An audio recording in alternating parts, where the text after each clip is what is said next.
pa ang bilang ng mga bakunadong Pilipino. 15 million doses, 17 regions sa loob ng 3 araw. Sama-sama tayo sa bayanihan, bakunahan at maging bayani para sa kapwa nating Pilipino.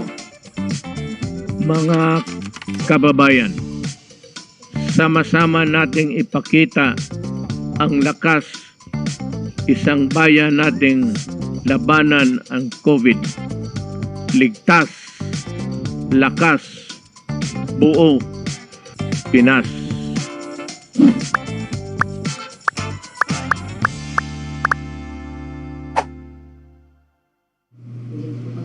Magandang tanghali po sa ating mga kababayan at sa mga miyembro ng Malacanang Press Corps. I'd like to begin by providing some updates from the Interagency Task Force, or IATF. Our first update involves the entry of foreign nationals. Effective 1 December 2021, fully vaccinated nationals of non-visa required countries under Executive Order Number 408, Series of 1960, as amended, shall be allowed to enter the Philippines until 15 December 2021, subject to the following conditions. Una, holders of passports valid for at least 6 months at the time of arrival and with a return or outbound ticket to their country of origin or next country of destination. Pangalawa, prior to arrival in the Philippines, the foreign national should have stayed exclusively in green list countries, territories, or jurisdictions for 14 days. Pangatlo, they must have the following proofs of COVID-19 vaccination recognized under existing IATF regulations. Number 1, World Health Organization International Certificates of Vaccination and Prophylaxis.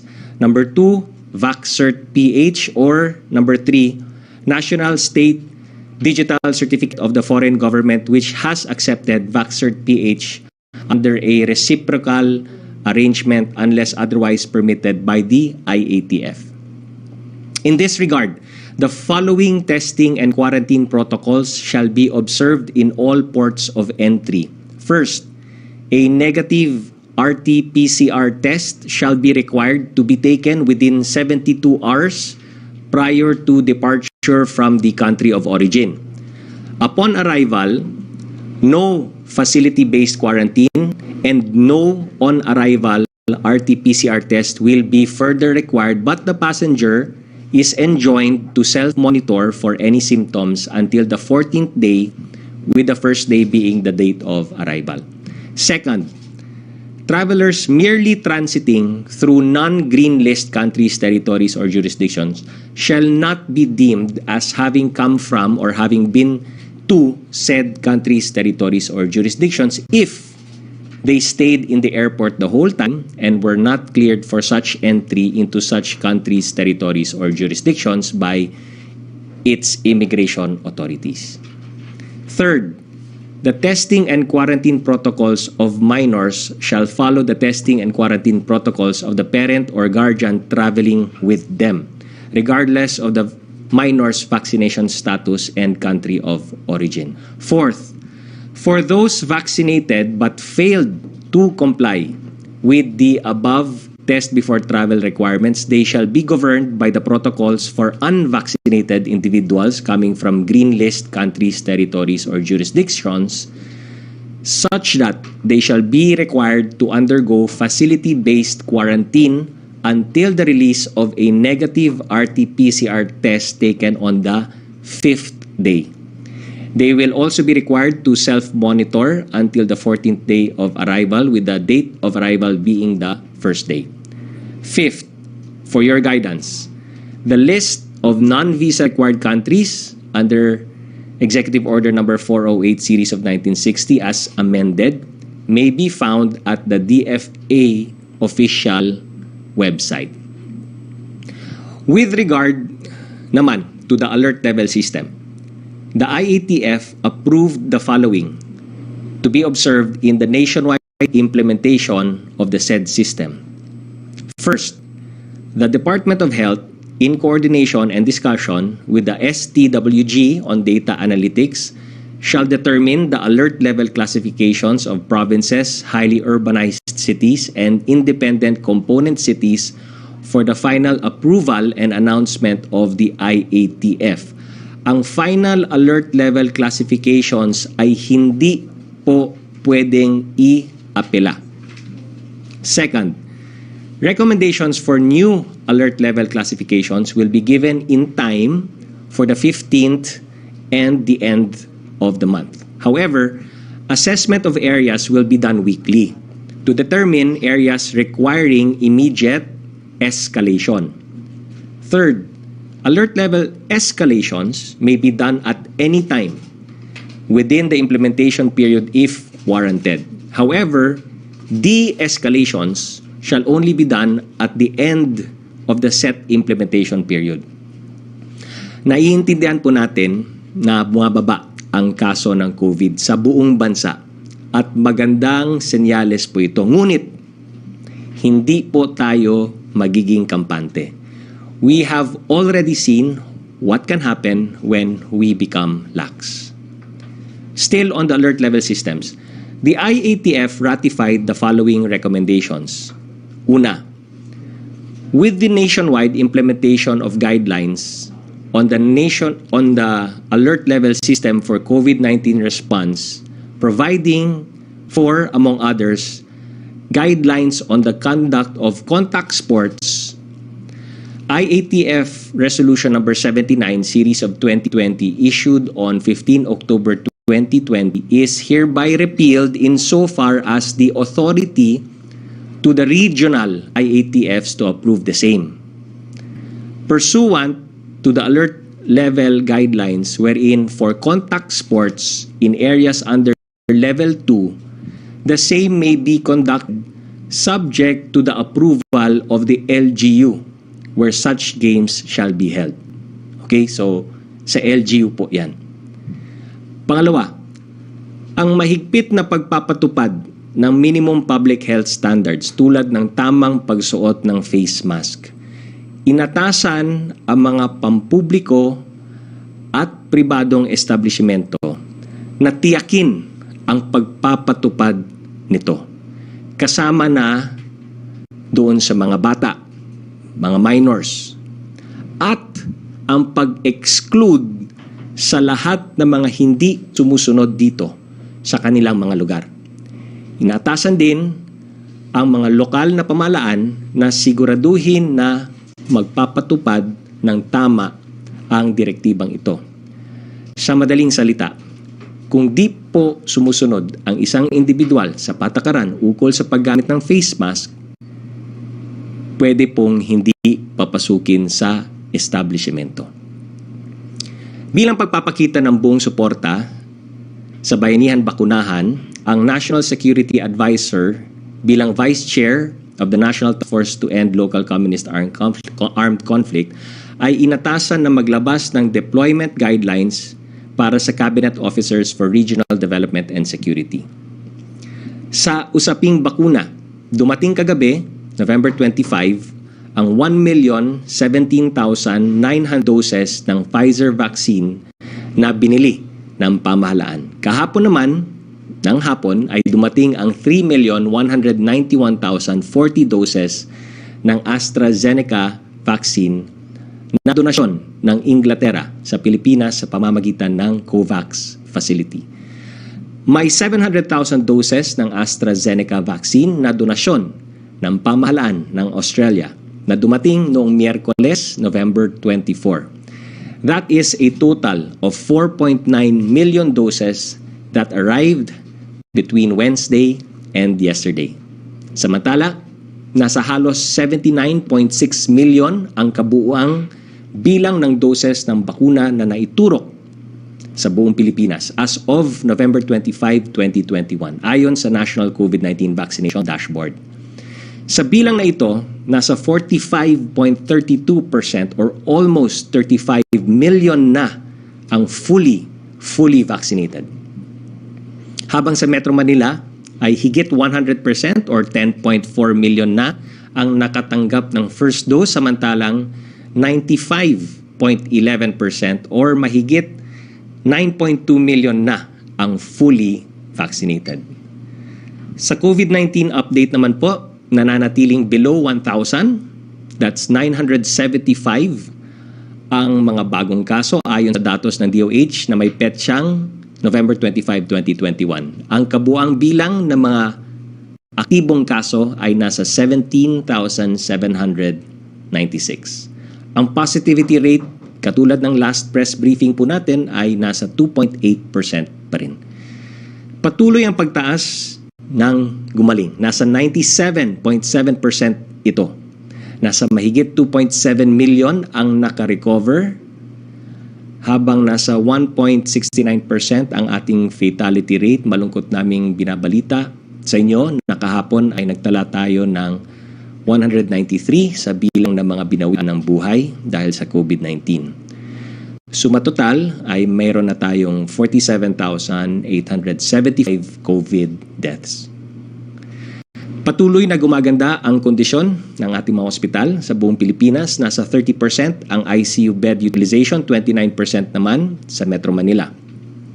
27% ang utilized isolation bed sa buong Pilipinas. Sa Metro Manila, ito ay nasa 25%. Samantala, 16% ang utilized ward beds, 20% naman po dito sa Metro Manila.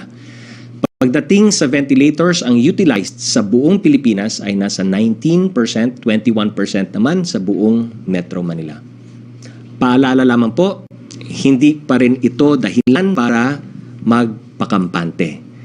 Patuloy pa rin na sumunod sa mask, hugas, iwas at magbakuna. Ayon sa World Health Organization, I quote, "Data suggest that before the arrival of the Delta variant, vaccines reduced transmission by about 60%. With Delta, that has dropped to about 40%.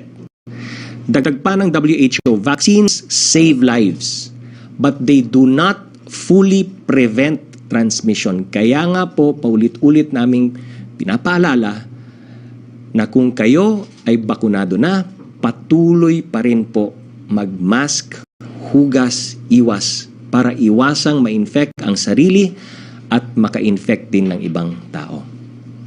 3 tulog na lamang ay National COVID-19 Vaccination Days na.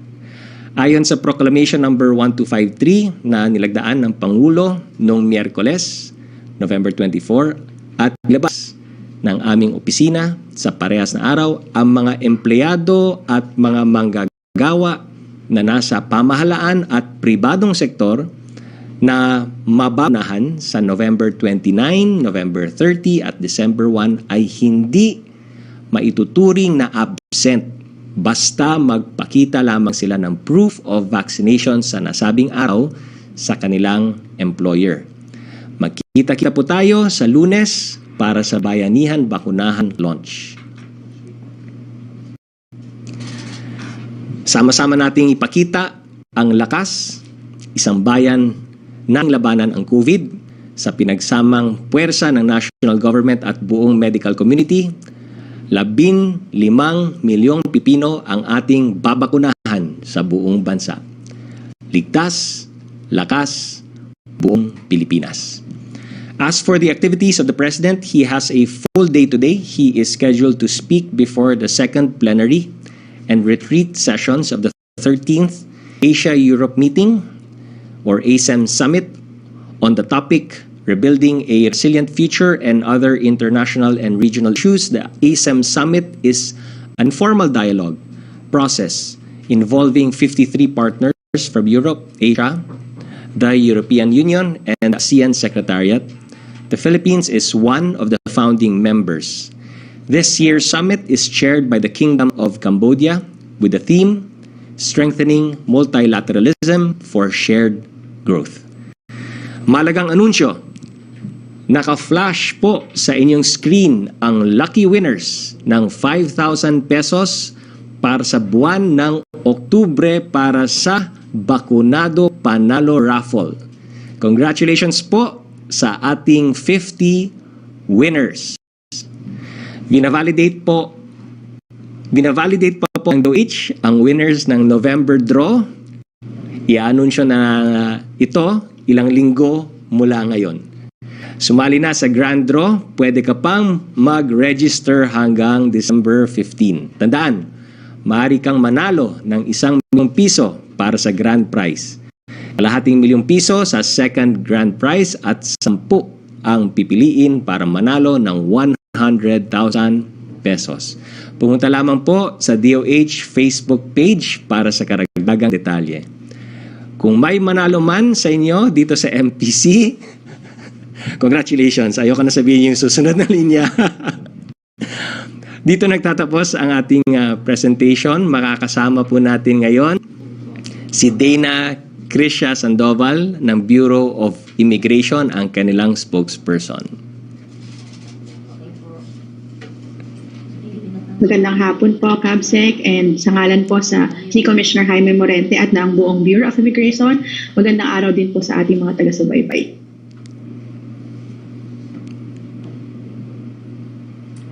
Dana? Hello, magandang araw, Kabsec. Yes. Dana, go ahead. Hello there. Would you like to speak about yung natin, December 1 natin, na pagpapapasok ng ating mga those coming from green list countries, territories, and jurisdictions? All right po. Sa ngalan po ng Bureau of Immigration, handaan na po ang BI dito po sa opening ng ating bansa, dito po sa pagpasok ng mga foreign nationals, ng mga turista starting on December 1. So we have implemented several changes para po maging ready and full force ang ating manpower during that period. So ang ating frontline personnel, in full force po yan. Banned po sila ngayon from filing vacation leaves during the holiday season. Lalong-lalo na po ay tumatanggap na tayo ng turista galing po sa ibang bansa. We have also maximized our manpower by adding 99 new immigration officers, and there's also another batch of immigration officers na inaantay po natin na ma-deploy din. And niresume na rin natin ang paggamit ng ating mga e-gates for arriving Filipinos. Makakatulong po ito sa mga OFWs lalong-lalo na nauuwi po ngayong Kapaskuhan. Malaki po yung naitutulong nito sa pagpapabilis ng pagpaproseso ng arriving Filipinos. Normally, it takes around 45 seconds for processing ng isang tao, isang individual. But with the use of the e-gates, bumaba po ito up to 8 seconds. Temporarily po kasi sinuspindi muna ang paggamit po nito during the pandemic because there were fears na magkaroon ng contamination dahil hinahawakan po ito for biometrics capturing. But sa ngayon po, ito po ay nag-implement tayo ng strict sanitation measures para masigurado po na mamamaximize natin yung gamit po nitong e-gates at makakatulong dito sa pagpapabilis ng proseso sa arriving passengers. And meron din po tayong rapid response team. So lahat po ng immigration officers na nakadeploy sa back-end offices, naka-standby po yan kung sakali pong kakailanganin po natin ng added manpower for the holiday season. Maraming salamat, Dana. At pumunta naman po sa mga questions from the media. Yusek Rocky?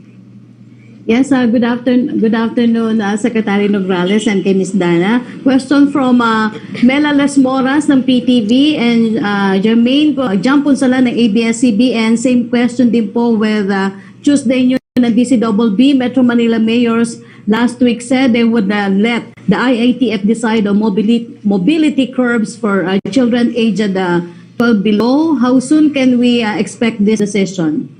Yung IATF po ay magre-reply letter na po sa Metro Manila Council, maging sa mga mayors na nagsulat po sa IATF. So, IATF will be replying to their letter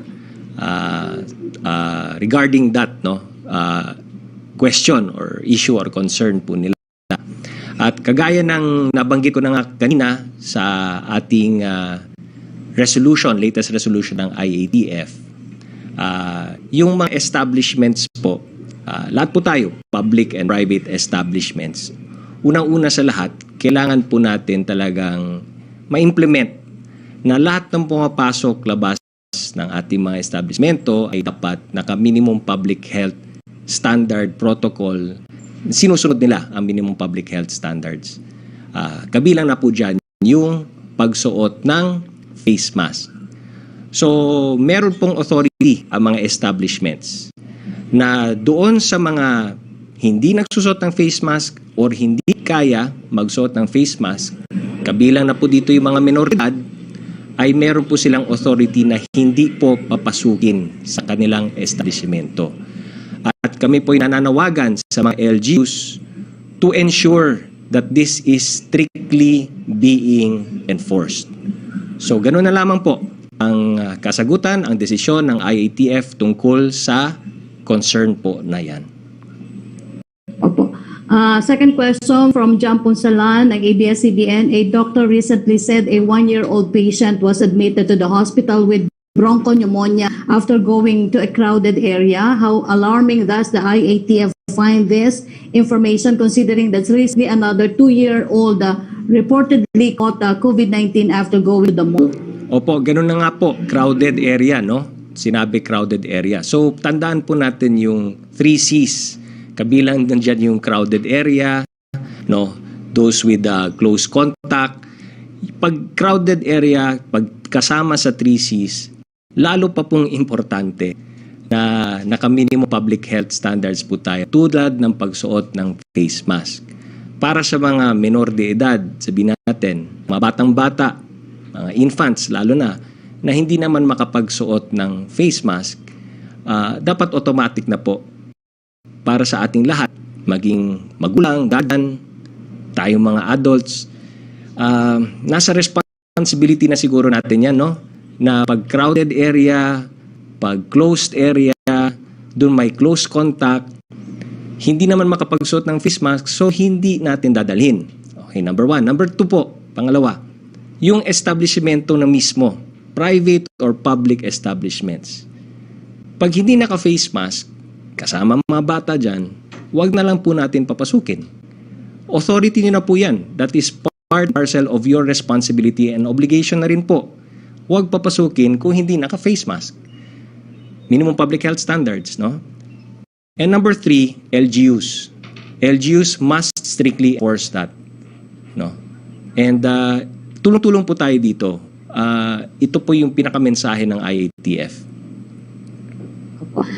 Third question po, from Lanes Capanti ng GMA News Online. When will the IATF allow the private sector to use its COVID-19 vaccine supply for booster dose of its employee? I will refer you to the answer of Secretary Galvez. He already spoke to that issue. So nagsalita na po siya. Ang pinaka-gist ng sagot niya, we must prioritize. It is our moral responsibility and obligation to prioritize po yung wala pang bakuna. Thank you, Secretary. Can we go to Mela Lesmoras of PTV4?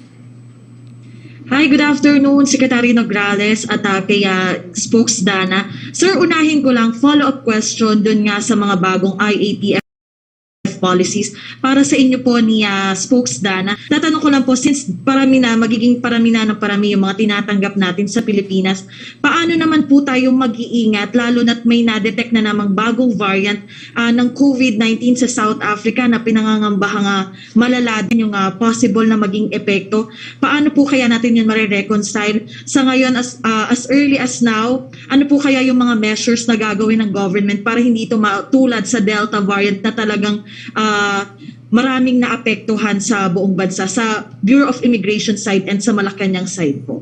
Opo, on the IATF side and on the Malacanang side, no, of course the DOH is aware, the IATF is also aware. We are monitoring, no, intently monitoring itong situation na ito. Tuloy pa rin po ang ating ginagawa na genomic surveillance on the ground. At patuloy rin po yung pakikipag-ugnayan natin sa WHO. We are in communication, constant communication with WHO and monitoring developments on their front, especially awaiting their advisories kung ito bang variant na ito is considered a variant of interest or a variant of concern. But rest assured sa ating mga kababayan na minomonitor natin ito intently. Dana, would you like to add anything? Yes, Cabsec. Sa part naman po ng Bureau of Immigration, nakahanda po kami na mag-implement kung sakali pong makita ng IATF that there is a need to adjust yung ating mga travel restrictions kung sakali po na biglang may mga umusbong na mga bagong variants kagaya po nung nabanggit ninyo. And immediately po yan, meron po kaming system in place na kapag may directive po ang IATF na kailangan pong baguhin, immediately po kaya po nating i-implement. And we have the sufficient manpower naman po para tugunan po itong mga pangangailangan na ito. Doon naman po sa ating mga areas, sa immigration areas, of course, sa pagbubukas po ng ating shores dito sa mga foreign travelers, there's always a risk kasi dadami po yung mga babiyahe, but we have implemented strict protocols and social distancing po doon sa ating areas para masigurado po na natin na minimize po yung risk habang sila po ay dumadaan doon sa immigration area. Opo. And thank you po. At Cabsec, tungkol naman sa National Vaccination Days, para lang din clear sa ating mga kababayan, may mga nagtatanong po kasi kung bakit nga hindi ginawang special non-working holidays, yung 3 days na yun. And just a situational, just for the record, kasi yun nga may mga kababayan tayo like senior citizens or may comorbidities. So kung kasama lang, kunyari anak na sasamahan yung nanay niya na may comorbidities or a senior citizen, hindi siya, absent siya sa trabaho dahil hindi siya yung mismo nagpabakuna? Yung mga intricacies na mga details na yan I suppose will be between the employer and employee na pag-usapan nila. Base naman dito sa IATF at sa mga issuances na pwedeng ibigay ng national government, dito lang po tayo sa general rule. And the general rule is if you are scheduled or you will be vaccinated during those vaccination days, then the employer should allow you to get vaccinated. So dito lang po tayo sa general rules. Sa particulars po, that's really between the employer and the employee para mapag-usapan nila yan.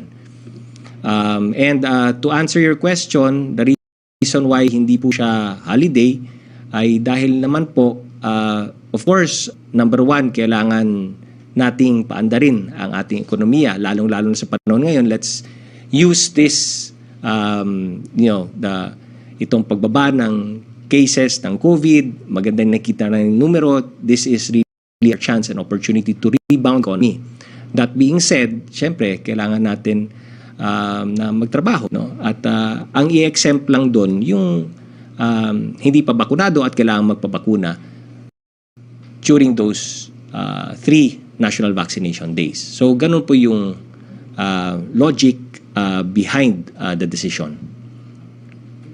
Opo. Pero sir, sa government side, handang-handa na po ba tayo? All set na po ba yung mga vaccines po ba natin ay nakadeploy na sa iba't ibang lugar? Opo. Lahat po, yung deployment, lahat ng assignments, lahat ng tasking at responsibilities down to the regional level at pakikipag-ugnayan po natin sa mga LGUs ay napaghandaan na po nating lahat. Nag-meeting na naman kami sa IATF kahapon to again emphasize and remind at sa araw na ito and sa susunod pang mga araw na iwan before the November 29 ay patuloy pa rin yung ating pagtutok, pag-monitor, pag-remind at ang patuloy naming panawagan sa lahat na hindi pa nagpabakuna, kailangan magpabakuna ay let's take advantage of the 3 days ng National Vaccination Days para magpabakuna na. Yes, back to Rocky.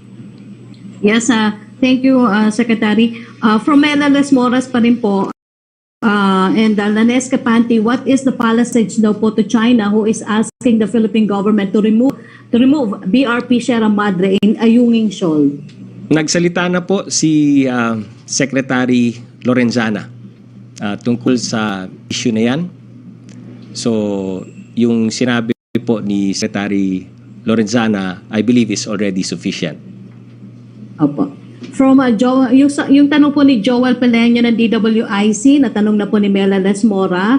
From Rosa Licosa, UNT UNTV, ano pong masasabi ng Malacanang sa umano'y commitment ng Pilipinas na alisin ang BRP, Sierra Madre? May ganito bang pangako ang Duterte administration sa China? Ano po ang reaksyon ng Palasyo sa demand ng China na alisin ang BRP? Alam niyo, paulit-ulit namang binabalikan lagi ni Pangulong Duterte, no? Sa mga summits, pati na rin sa pagsalita niya sa United Nations, binabalik-balikan natin lagi yung UNCLOS at yung Arbitral Award. So doon po napakaliwanag po na kabilang po yan sa ating EEZ, kabilang po yan sa ating teritoryo, at we will fully exercise our sovereign rights over our territory. Opo. Second question po niya, ano daw po masasabi sa suggestion ni Senator Lacson na reinforce or refurbish ang BRP Sierra Madre? Sierra Madre, bakit kayo sang-ayon o di sang-ayon dito? Patuloy naman tayo sa pag-implement natin ng ating AFP modernization. So sa patuloy nating pag-implement ng ating AFP modernization, kasama po dyan ang ating mga naval assets. Opo. Yung third question po niya ay nasagot niya na po, Secretary. Alvin Baltasar po, PBS Radio Pilipinas, kumusta po ang response ng Governor and Mayor sa naging appeal ni Pangulong Duterte sa kanila na yung mga magpapabakuna sa dalawang kilalang fast food chains sa magiging vaccination sites din ay baka pwede pong diretsong ina-after ng bakuna? Actually, dyan sa sinabi ni Pangulo, actually kabilang naman po yan sa mga incentives na we try to as much as possible incentivize, no? As much as possible, no? People, para maengganyo sila na magpabakuna, no? But operationally, pagdating po sa ground, it's really up to the mayors, governors on how they will implement yung pag-incentivize. Ngayon, meron din po tayong mga private sector partners na nag-o-offer ng kanilang mga lugar as vaccination sites para hindi na po hassle for the public, no? At para mas vaccination sites, mas maging madali at mas ma-maintain natin ang social distancing pag mas marami tayong vaccination sites. So lahat po yan ay kabilang at kasama dito sa mga plano, sa action plan, sa pag-draw out natin ng national vaccination days natin. So on the ground, it's really up to the mayors and governors on how they will operationalization put this into operation. Lahat ng mga nasa framework at lahat ng na-draw out natin sa ating action plan. And of course, the private sector is welcome to support us all the more. Opo, yung second question ni Alvin Baltasar ay nasagot niyo na rin po, Secretary. Ang third question niya, do we expect the President to have his booster shot on Monday doon sa lugar na pupuntahan niya para sa National Vaccination Day? Well, we still await, no, ano yung maging advice ng kanyang personal physician. From Trish Terada ng CNN Philippines, South Africa has detected a new variant. While its implications are unclear, how will this development affect our border control protocols? What will the government do to prevent its entry or minimize its impact on in case na po it's in? Similar question din po ni Argel Geduco sa Manila Bulletin, Ronsa Licos ng UNTV at Christina Maralit ng Tribune at ni Marisol Halilipon ng TV5. Opo, patuloy pa rin yung ating pakikipag-ugnayan sa WHO, no? And we await any advisory coming from the WHO, especially kung i-declare ba itong variant of interest or variant of concern. Pero that being said, nakatutok naman po tayo, ang DOH, ang IATF dito sa concern na yan. We are monitoring any developments. On the ground, patuloy pa rin ang ating genomic surveillance. So, abangan na lang po natin. This is a new development and we continue to actively monitor the situation. Opo. Second question po niya, will the IATF tighten restrictions for children? If yes, what prompted that decision? Again, if you look at our resolutions, no, the latest resolutions, itong mga bagong resolutions ng IATF, makikita natin diyan na ine-emphasize po talaga natin na number one, everybody must comply with the minimum public health standards, particularly yung pagsuot ng face mask. No. Number 2, pagdating sa establishments have a right, in fact, an obligation and a responsibility na huwag papasukin yung hindi makapagsuot ng face mask. LGUs are mandated to implement and ensure the implementation of the same. Tayo, mga Pilipino, mga magulang, guardians, adults, syempre, responsibilidad natin yan. No? Pagdating sa ating mga anak, pagdating sa mga minor de edad. Pag hindi kaya magsuot ng face mask dahil bata, talagang may edad, talagang at a very young age, huwag nating dalhin sa closed, crowded places. Huwag nating pilitin because itong mga patakaran na to, ginagawa natin para sa kaligtasan po ng lahat. Opo. Question po ni Pia Gutierrez ng ABS-CBN, and Hong Kong recently monitored 2 confirmed cases of the new South Africa variant. Hong Kong is a green list territory. Ano po ang plano gawin ng IATF tungkol dito? We're actively monitoring any and all developments with regard to this concern, no? Particularly, syempre, yung pakikipag-ugnayan rin po natin sa WHO. Opo. Follow-up question po ni Maricel Halili ng TV5. Will the government impose a stricter travel restrictions for those coming from South Africa and neighboring countries following the discovery of a new variant? We're actively monitoring any developments, and if kinakailangan ng agaran at immediate action, ay gagawin po ng IATF. Opo. Second question po niya, can the government afford to lower the alert level in NCR this December despite the discovery of the new variant? Yung alert level systems, meron po tayong mga parameters po dyan. So, susundin natin yung parameters, no? Gaya ng na-announce na sa latest IATF resolution po natin, pag kinakailangan i-escalate agad, no? Very clear po yan sa ating resolution. Yung de-escalation gagawin natin every 15th and end of the month.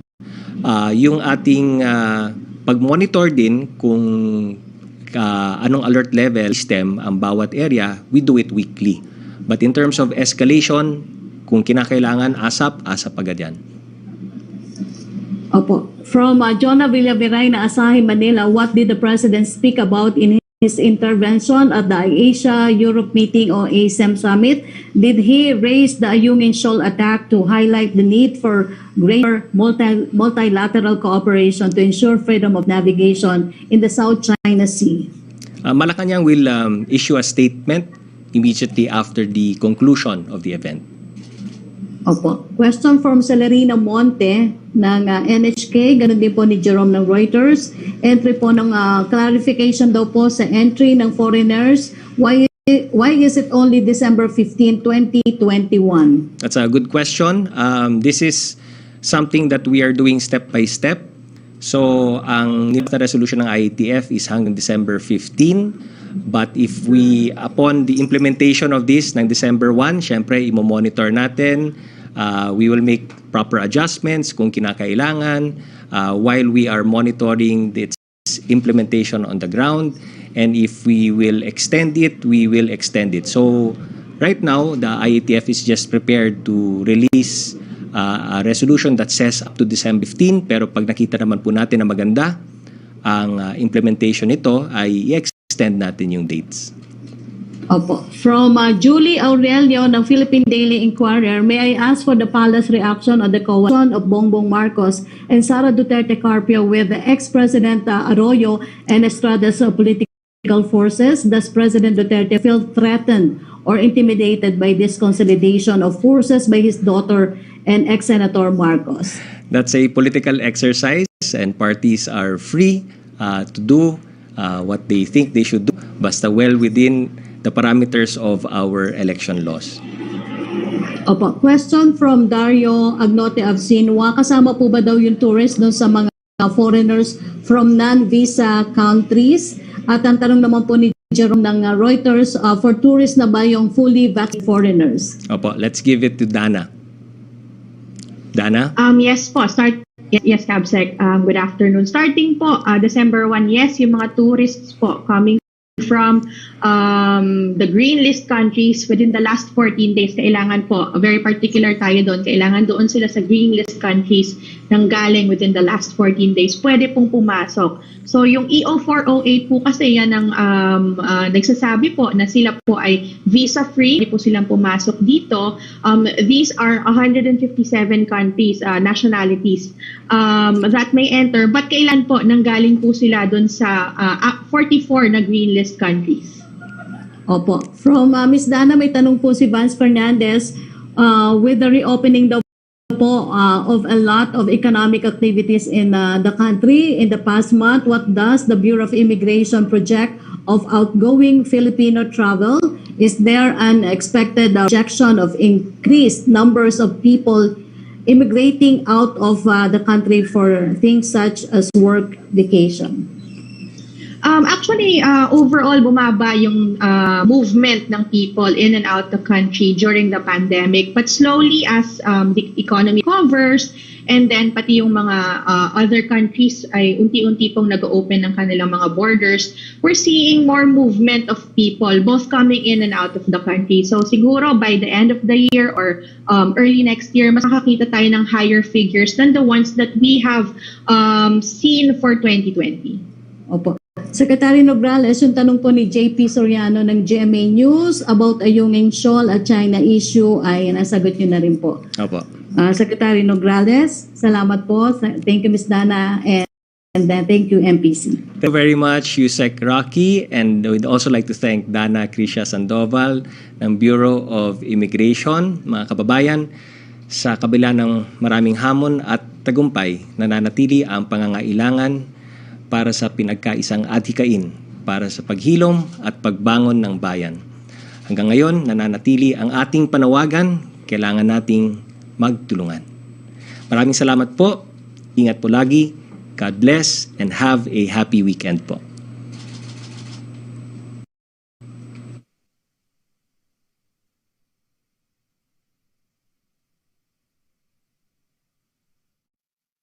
Bakunado ka na. Kung hindi pa, ito na ang pagkakataon mo. Sa darating na November 29 hanggang December 1 ay ilulunsad ang Bayanihan Bakunahan. Ano nga ba ang Bayanihan Bakunahan? Bayanihan Bakunahan o ang National Vaccination Day ang malawakang bayanihan o pagtutulungan ng National Task Force Against COVID-19, DOH, DILG at ng buong medical community sector na isasagawa sa halos 8,000 vaccination sites sa buong bansa na naglalayong pataasin pa ang bilang ng mga bakunadong Pilipino. 15 million doses, 17 regions sa loob ng 3 araw. Sama-sama tayo sa Bayanihan Bakunahan at maging bayani para sa kapwa nating Pilipino. Mga kababayan, sama-sama nating ipakita ang lakas, isang bayan nating labanan ang COVID. Ligtas, lakas, buo, Pinas.